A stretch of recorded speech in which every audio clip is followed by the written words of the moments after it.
할렐루야, 할렐루야. 수요예배 오신 여러분들을 주님의 이름으로 환영하고 축복합니다.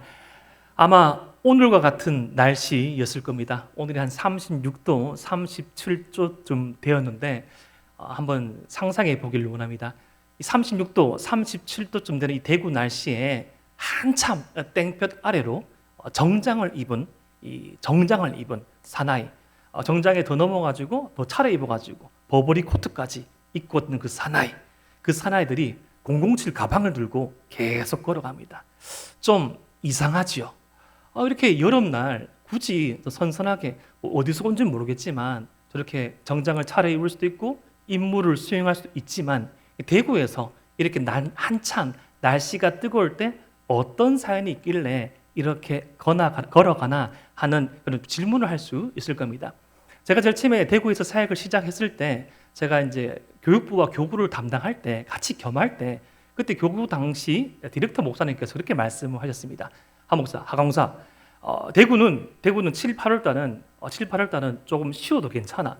왜냐하면 방문을 하면 편하게 입고 계신데 불시 방문을 절대 하지 말고 신방을 3주 전에 잡아놓고 이왕이면 집에서 하지 말고 교회에서 카페에서 하게 라는 것이 그 당시 사역하던 교회의 어떤 불문율이었습니다. 좀 서늘해지면 방문을 하고 어떤 관원 상대나 중요한 그런 장례를 처리하는 게 그때 당시 제가 사역하던 교회의 어떤 문화이기도 했습니다. 지금 이렇게 더운 날씨에 참 반가운 손님도 어렵지요. 반가운 손님도 어렵습니다. 예를 들어서 대구에서 한 3시, 4시에 약속을 잡는 분이 계십니까? 참 이렇게 좀 신기한 일입니다. 그런 신기한 일들이 오늘 말씀 처음에 이렇게 등장합니다. 우리 대구 날씨보다 더욱더 뜨거운 이스라엘 날씨 한 이 낮에 정말 이 열사의 이 장렬한 태양이 내리쬐고 있을 때 사람들이 이동하고 있습니다. 창세기 18장 1절 말씀입니다.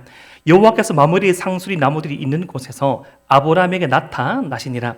날이 뜨거울 때 그가 장만문에 앉아 있다가.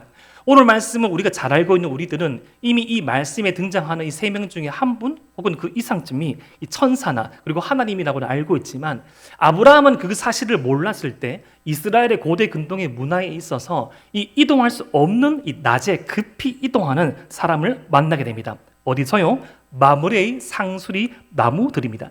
이곳은 이 아브라함의 거처이자 일상이기도 합니다. 어쩌면 우리 범호 이동이나 어쩌면 우리 대동교회 주변이나 아니면 농협 하나로마트 혹은 어떤 대로변일 수도 있습니다. 그렇게 정말 더운 날 혹은 사람이 이 보행을 할 수 없는 폭우가 내리치는 날 이렇게 이동하고 있는 사람을 아브라함이 만나게 된 것입니다. 아브라함이 봤을 때 2절에서부터 말씀을 살펴보면 예사롭지 않은 사람들이었습니다. 분명 이 사람들은 어떤 사연이 있을 것이다. 그리고 분명 이 사람들은 어떤 급한 어떤 목적이 있을 것이다. 그리고 이 사람들은 자신이 머물고 있는 이 동네에서 보지 못한 이 외인 손님이다. 지금도 그러하지만 이 고대 근동의 문화에 있어서는 환대라는 문화가 있었습니다. 바로 손님을 환영하고 친절을 베푸는 것이죠. 특별히 이것은 이 창세기부터 시작하여서 이 모세오경을 통경하여서 성경 전반부에 드러난 하나님의 백성의 특징이기도 합니다. 하나님의 백성이라면 타인들을 향한 친절과 자애로운 성품과 삶을 취할 것을 하나님께서도 모세오경의 말씀 가운데 말씀하시고 예수님께서도 제자들의 주요된 특징 가운데 사람을 환대하고 환영하며 우리 주님의 사역의 특징조차 사람을 찾아가서 그 사람들을 자애로운 마음과 은혜를 베풀고 흘러보내는 친절과 그 이상의 사랑을 베푸는 환대의 삶을 주님께서 살아오셨습니다.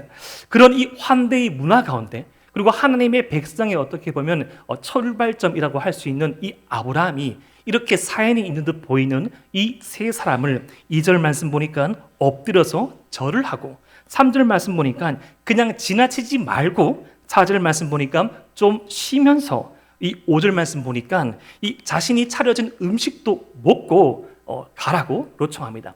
지금은 이동할 수 없으니까 한참을 그 다음 도시로 가더라도 10km 이상을 걸어가라는데 이렇게 걸어가다 보면 분명 변을 당하거나 어려움을 당할 수 있으니 좀 쉬시면서 좀 음식을 드시고 좀 그 다음 해가 저물 때, 그리고 해가 좀 떨어질 때 이동하라고 말씀합니다.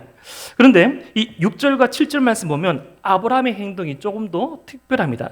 왠고하면 이미 아브라함은 많은 종들이 있음에도 불구하고 사라에게 직접 부탁을 하고 최선을 다해서 아브라함이 앞장서서 이 손님들을 섬깁니다.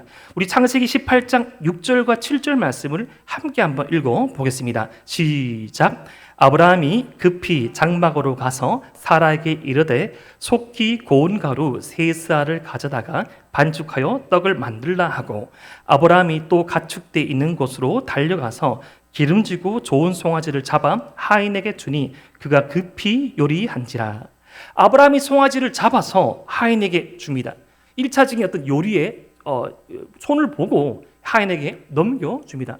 아마도 이러한 이 작업은 일은 아브라함은 평소에 하지 않았을 겁니다. 그런데 이렇게 주인장이 먼저 나서는 경우가 어떤 경우입니까?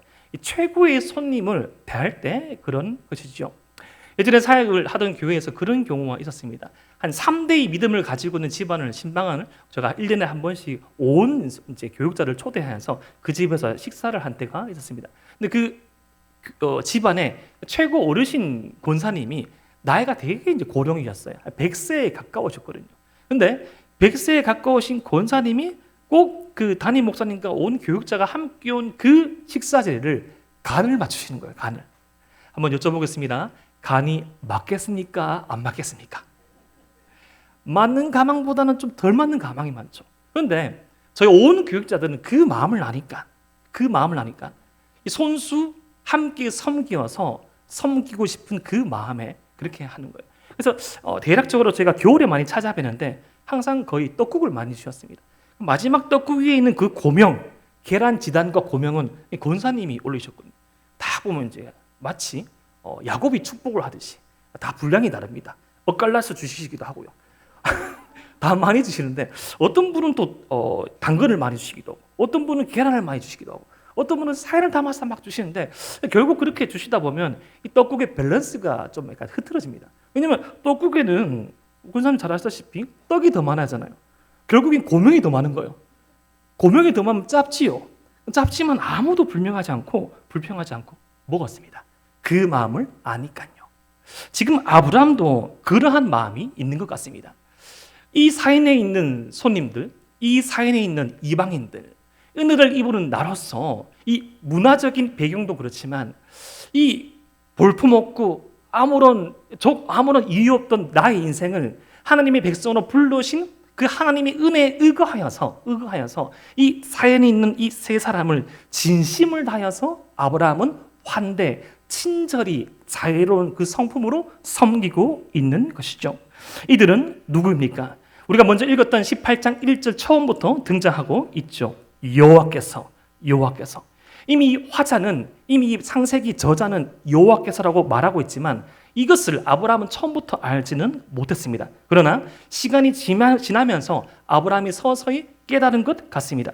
2절 말씀을 보면 제일 처음에 아브라함은 3명을 봤다고 기록을 해놨는데 3절부터는 아브라함은 오직 한 사람에게만 대화를 나눕니다. 그리고 나의 주님들이라고 표현하지 않고 나의 주라고 딱 꼬집어서 단수로 표현을 합니다. 그리고 이 손님에 대한 이 묘사도 좀 신비롭습니다. 이 히브리서 말씀을 참조하자면 천사들이 포함된 어떤 하나님의 어떤 무리인데 그 무리에 대해서 이 사람이 아닌 그런 모습에 대해서 아주 상세하게 자세하게 묘사할 수도 있겠지만 아브라함은 이 손님들에 대해서 너무나 단순하게 숫자 셋으로만 표현합니다. 어쩌면 이렇게 신비 가운데 감춰져 있지만 하나님의 백성에게는 가장 확실한 숫자 3으로서 나타나듯이 신비 가운데 우리 가운데 다가오시는 주님, 그러한 주님을 아브라함은 만나고 표현하지도 모르겠습니다. 오늘 말씀을 통하여서 우리가 먼저 기억해야 할 이 첫 번째 메시지는요, 먼저 첫 번째, 찾아오시는 하나님입니다. 따라해볼까요? 찾아오시는 하나님. 하나님께서는 항상 찾아오십니다. 이 은혜의 시작은 찾아오시는 겁니다. 인간이 찾기 전에, 인간이 구도하기 전에 먼저 하나님께서 찾아오십니다. 한번 생각해 봅시다. 오늘 우리가 이 수요 예배 자리에 나올 수 있게 된 것, 우리의 선택과 우리의 발걸음과 우리의 판단이라고 생각할 수 있지만 주님께서 불러주신 것이죠. 주님께서 이 자리에 오시지 않으면 이 예배는 무의미합니다. 특별히 이렇게 찾아오신 우리 하나님께서는 찾아오심에서 그치지 아니하시고 항상 하나님의 형상으로 지음받은 이 하나님의 백성에게 찾아오셔서 그 이상의 것을 원하시는데 그것은 바로 하나님의 백성과 교제하시기를 원하십니다. 오늘 말씀의 문맥은 이러합니다. 창세기 18장 앞에 있는 이 말씀에서 창세기 17장에서 이 13년 만에 침묵을 깨고 나타나신 하나님께서는 아브라함에게 이 할례를 행하라 말씀하시고 새로운 언약을 맺으십니다. 우리는 아브라함의 백세에 이삭을 낳을 것을 알고 있지만 아브라함의 심정에서 아브라함의 인생을 바라봤을 때 하나님의 부르심을 받고 25년이라는 시간이 지났지만 여전히 부족하고 여전히 모자라고 여전히 좌충우돌하고 있는 이 자신의 신앙의 여정 가운데 이제는 하나님께서 정하신 때가 되어서 하나님께서 하나님의 백성으로서의 모습을 만들어 가시는 그 절정을 향하여 갈 때 하나님의 백성의 언약의 표인 할례를 행하라 말씀하시고 그 틀을 만드시고 그 언약의 틀, 하나님의 백성의 틀에 맞는 성품과 삶을 체크하고 계신 겁니다. 그 체크가 그 성품을 만들어 주심이 하나님과 아브라함의 교제로 나타납니다. 특별히 이렇게 아브라함이 이 지나가는 이 손님으로 생각한 그 하나님과 천사들을 대접할 때 하나님과 아브라함이 함께 나누는 이 식사는 성경에서의 최초의 애찬이요 성경에서 최초의 성찬이라고 볼 수 있습니다. 하나님께서 원하시는 것은 말씀을 나누고 은혜를 베풀고 은혜를 아는 것과 더불어서 이렇게 우리와 교제하시기를 항상 원하고 계십니다. 출애굽기 24장에서도 하나님께서 모세와 장로를 불러서 언약의 말씀을 주셨을 때 그것으로 그치지 아니하고 지금 우리식 편으로 예배만 드리지 아니하고 예배 이후에 훈련 이후에 교제가 있었습니다. 떡을 떼는 시간이 있었습니다. 신약 교회의 이 말로는 애찬이 있었고 성찬이 있었던 것입니다. 식사를 한다는 것, 이것은 더 깊은 교제로, 더 깊은 관계로 나아가는 겁니다. 여러분, 식구가 뭡니까? 식구. 밥을 먹는 입구멍을 말하죠. 한 구멍. 이렇게 밥을 같이 먹다 보면 어떤 그 속내를 알 수 있습니다. 사람을 안다는 것은 무엇입니까? 그 집에 젓가락이 몇 개이고 숟가락이 몇 개이고 형편을 안다는 것이죠. 우리가 흔히 식사를 한다는 것은 식사를 함께 나눈다는 것은 단순히 어떤 접대와 대접의 의미를 떠나서 그것은 교제와 친밀함과 가족이라는 개념까지 가지고 있는 것입니다. 예전에 신대원을 졸업하고 1년 만에 강도사고시를 준비하러 시험을 치러 신대원에 올라간 적이 있습니다. 딱 신대원을 졸업하고 한 1년쯤 됐을 그 시간이죠. 그때는 저는 지금보다 조금 더 말랐던 것 같습니다. 한 3, 4kg 더 말랐는데 한 1년이 안 된 시기에 우리 같은 반에 저보다 나이가 한 8살쯤 많으신 형님이셨는데 살이 부쩍 찌신 거예요. 정말 빼빼하셨는데 마르셨는데 살이 적어도 한 15kg, 20kg는 찐 것 같습니다. 한번 여쭤봤죠. 아유, 형님 이게 어떻게 이렇게 살이 이렇게 찌게 되셨습니까? 라고 물어보니까 도시가 아닌 어떤 한적한 곳에서 사역을 하고 계신데 담임 목사님 한 분, 그 형님, 전사님 한 분 이렇게 사역을 하는 교회였습니다. 그 담임 목사님이 지병을 좀 앓았던 전적이 있었던 것이죠. 당뇨도 계셨고 여러 번에 이렇게 시골에서 목회를 하다 보니까 고생도 하셔가지고 수술도 한 전력이 있었습니다. 그런데 이렇게 이제 어떻게 이렇게 사역을 하시다 보면 전도님께서, 권사님께서, 많은 집사님께서 이렇게 목사님 드시라고 뭐 과일을 주기도 하고 떡을 주기도 하고 막 그러잖아요. 근데 이게 지병이 있으면 좀 이렇게 삼가할 수도 있는데 이 목사님께서 그래도 좀 배웠고 회복하고 있는 중간에 원칙을 하나 세우신 거예요. 이게 좀 이렇게 맞는 건 아니지만 내가 성도님께서 주시는 음식 가운데 10분의 1은 꼭 맛보리라. 10분의 1, 11주의 원리를 채우신 거죠. 그래서 그 나머지 10분의 9는 누가 먹었습니까? 같이 동역하는 그 형님이 드신 거예요. 와, 이제 계속 살이 찌는데. 근데 처음에는 이렇게 너무 더부룩하고 하는데 사실은 그 담임 목사님께도 그 10분의 1은 상당히 큰 양이었고요. 아주 큰 양이었습니다. 근데 한번 여쭤봤죠. 이미 이제 목사님에 비해서는 훨씬 더 연소하고 젊었기 때문에 목사님, 제가 그냥 10분의 100분의 1만 드십시오. 제가 100분의 99는 먹겠습니다. 라고 하니까 이렇게 말씀하신 거예요. 뭐뭐뭐 전도사, 그래도 성도들이 사랑과 관심으로 주신 음식인데 맛은 봐야지. 맛 가운데 기도의 제목이 있고 나를 위한 사랑이 있는데 이것은 봐야지. 라는 말씀을 들으니까 와, 그 형님이 계속 또 운동하시면서 결국에는 그걸 이렇게 소화를 하시다가 참 사람이 묘한 게 그렇게 배우신 것을 그 형님 전도사님께서 다른 어떤 지역의 담임 목사로 부임하셔가지고 본인은 퍼센티지를 높였습니다. 10분의 5를 먹고 10분을 나눠서 먹더라고요. 그래서 나중에 어떤 세미나에서 그 교육자를 함께 만났는데 다 포동포동합니다. 동글동글한 거예요. 한참 그렇게 하시다가 더 건강하게 살아가시려고 운동하는 모습도 보게 되었습니다. 교제를 한다는 거, 마음을 나눈다는 거, 음식을 먹는다는 거, 더 깊은 교제로, 더 깊은 관계로 나아가시는 그 마음을 창조주이신 하나님께서 하나님의 백성들에게 주셨다는 것은 참으로 귀한 일입니다. 우리 주님은 이렇듯 우리와 교제하시길 원하십니다. 우리 주님도 그러한 마음을 요한계시록 3장 20절에 이렇게 표현하셨죠. 우리 요한계시록 3장 20절 말씀 함께 읽겠습니다. 시작. 볼지어다 내가 문 밖에 서서 두드리노니 누구든지 내 음성을 듣고 문을 열면 내가 그에게로 들어가 그와 더불어 먹고 그는 나와 더불어 먹으리라. 아멘. 왜 하필 예수님께서 이 성경의 마지막 장인 이 요한계시록을 완성하시면서 마무리하면서 하나님의 백성과 주님과의 참된 교제를 이 식사로 표현하십니까? 감히 견줄 수 없는 어떤 동석, 감히 견줄 수 없는 이 왕의 식탁으로 초대하시는 주님의 은혜를 맛보게 하려 하심이죠.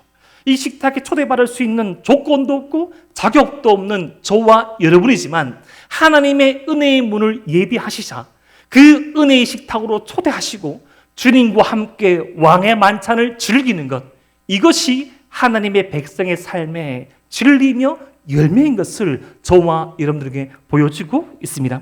오늘 말씀을 통해 우리가 기억해야 될 것 두 번째는 바로 믿음과 환대라는 주제입니다. 따라해볼까요? 믿음과 환대. 오늘 본문에서는 오늘 본문에서 아브라함의 이 믿음 그리고 환대에 대해서 성경은 이렇게 말합니다. 히브리서 13장 1절부터 3절 말씀입니다.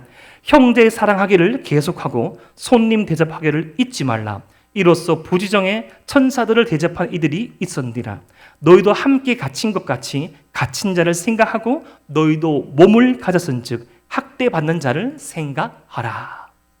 히브리서의 저자는 부지중에 자신의 어떤 계획과 처음부터 천사와 하나님으로 파악하여서가 아니라 처음부터 이 약자에 대한 나그네에 대한 손님에 대한 환대의 마음을 가지고 친절과 하나님의 백성의 사랑을 흘러 보냈던 아브라함의 삶을 통하여서 천사를 대접할 수 있었던 주님과의 교제를 할 수 있었던 아브라함의 경우를 말해주면서 우리에게 갇힌 것 같이 갇힌 자를 생각하고 학대받는 자를 생각한 우리 주변의 이 약자와 연약한 자를 돌아볼 수 있는 환대를 행할 것을 말하고 있는 것입니다. 아브라함의 믿음이 어떠한지를 오늘 본문은 드러내지 않습니다. 오늘 말씀 이후에 아브라함은 또다시 한번 넘어지고 또 연약함을 보이지만 마침내 드디어 믿음의 조상으로서 등극하게 되고 이 등남한 후 가장 귀한 그 아들을 하나님의 명령 한마디에 망설임 없이 바칠 수 있었던 그 믿음의 성수까지 오늘 믿음과 환대가 있음을 우리는 바라보고 있습니다. 사랑하는 대동의 성도 여러분, 우리 믿음이 드러나는 중요한 포인트는 환대입니다. 하나님의 백성이 취할 수 있는 독특한 삶의 모습들이 있지요. 이렇게 모여서 함께 예배드린 것, 그리고 예배 이후에 우리 기도의 골방에서 정해놓은 이 기도의 시간 가운데 주님의 이름을 부르며 기도하는 것, 우리가 지금 하고 있듯이 하나님의 말씀을 읽으며 연구하고 묵상하는 성경의 통독들, 이것은 우리 내부적인 성숙을 위한 신앙의 성장과 성숙을 위한 이런 걸음과 발걸음이며 결국 이것이 나타나는 삶의 지점 중 하나는 바로 환대, 하나님의 은혜가 흘러가는 삶의 모습이 있어야 한다는 것입니다. 바로 이 아브라함의 환대가 믿음의 조상으로서 나가는 그 여정 가운데 중요한 이 여정이 되었던 것입니다.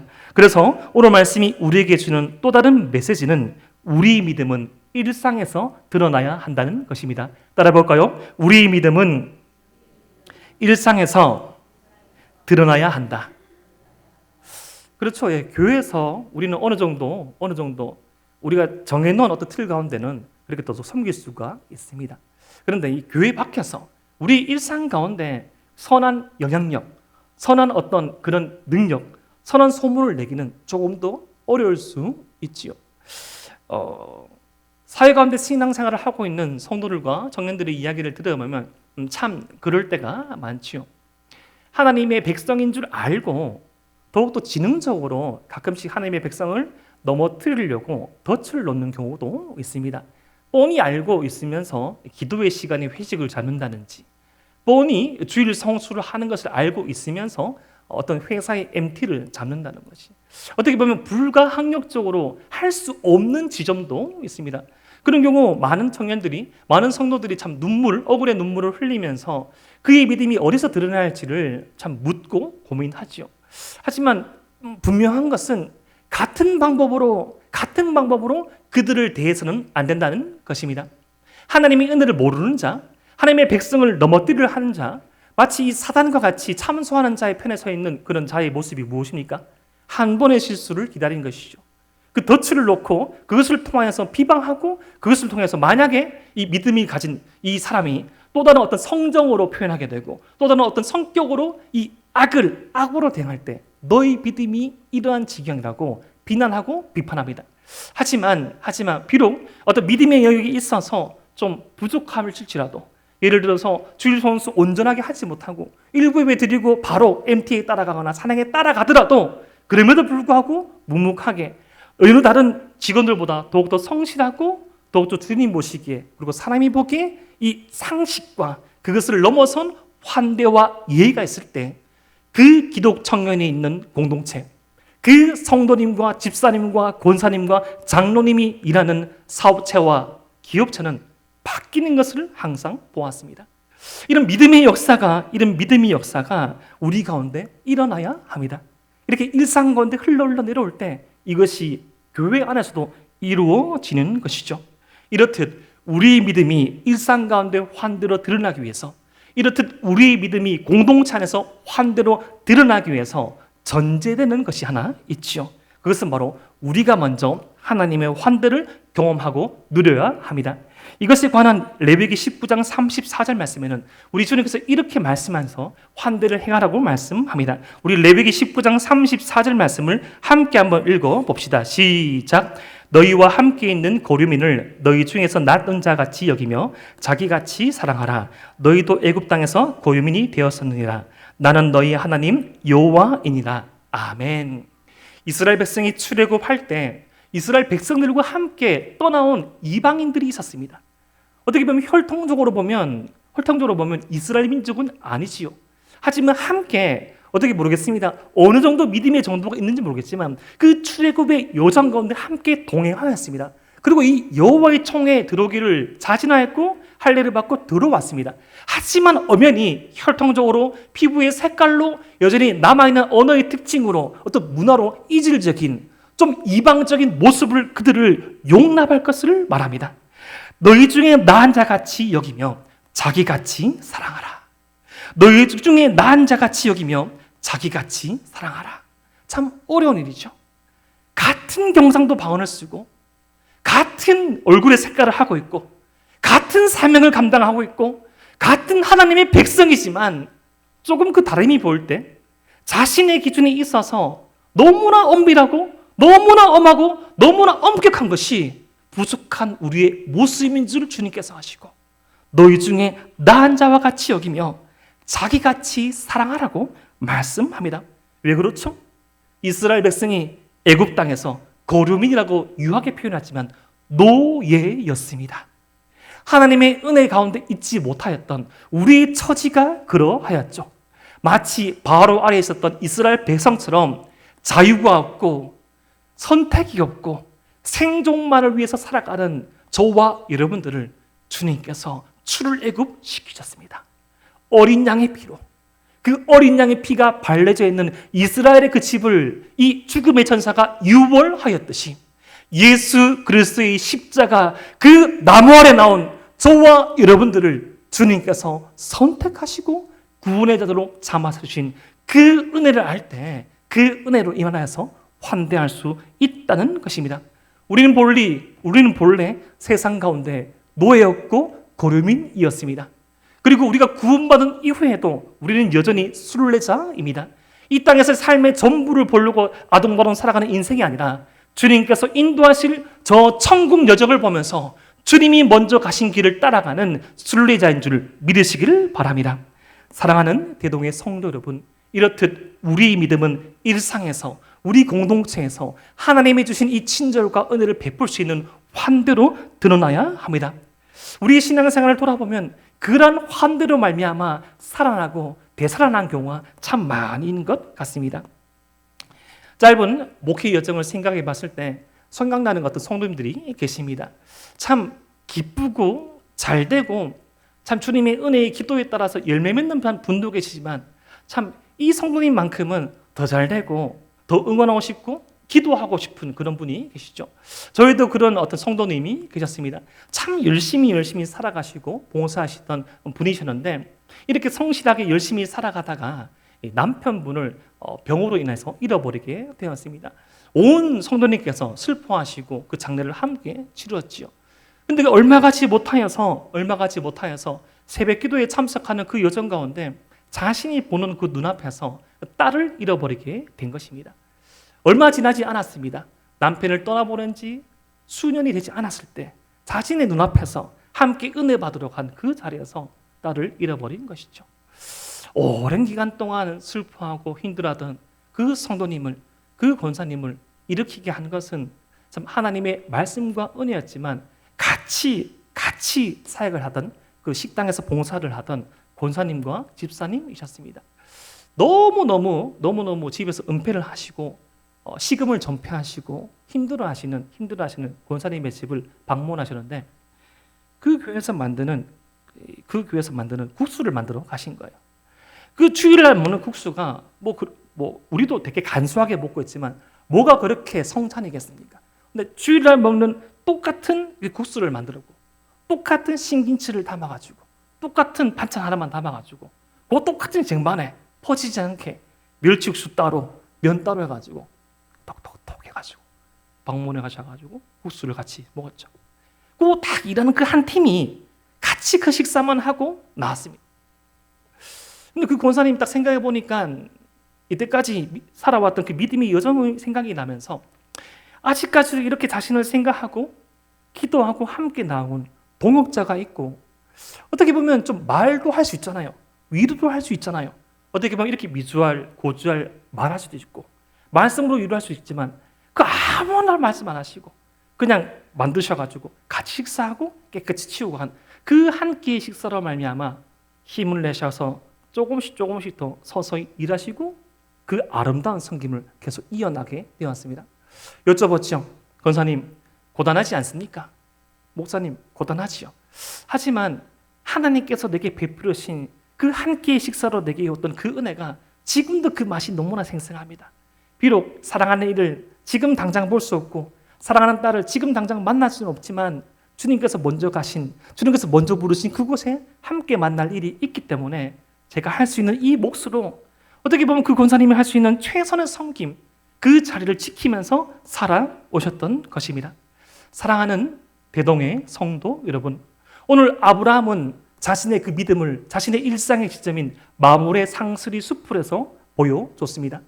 우리의 그 환대를 해야 할 곳은 어디입니까? 성경은 우리 주님은 하나님께서는 어떤 위대한 지점에서 모든 성도가 보는 앞에서 모든 사람이 보는 앞에서 그 환대를 해야 할 것을 항상 말씀하시는 않는 것 같습니다. 아주 일상적이고 적어도 내가 힘을 가지고 있고 아니 내가 함부로 대할 수도 있으며 적어도 내가 편하게 생각할 수 있는 그 지점에서 우리는 긍휼을 가지고 자비를 가지고 그 환대를 베풀 것을 말하고 계신 줄 믿습니다. 우리의 마물의 상수리 숲 가정이 될 수도 있지요. 우리의 자녀를 대할 수도 있습니다. 우리의 동역자를 대할 수도 있고요. 내가 믿음으로 기도하고 있는 그 VIP 베스트가 될 수도 있습니다.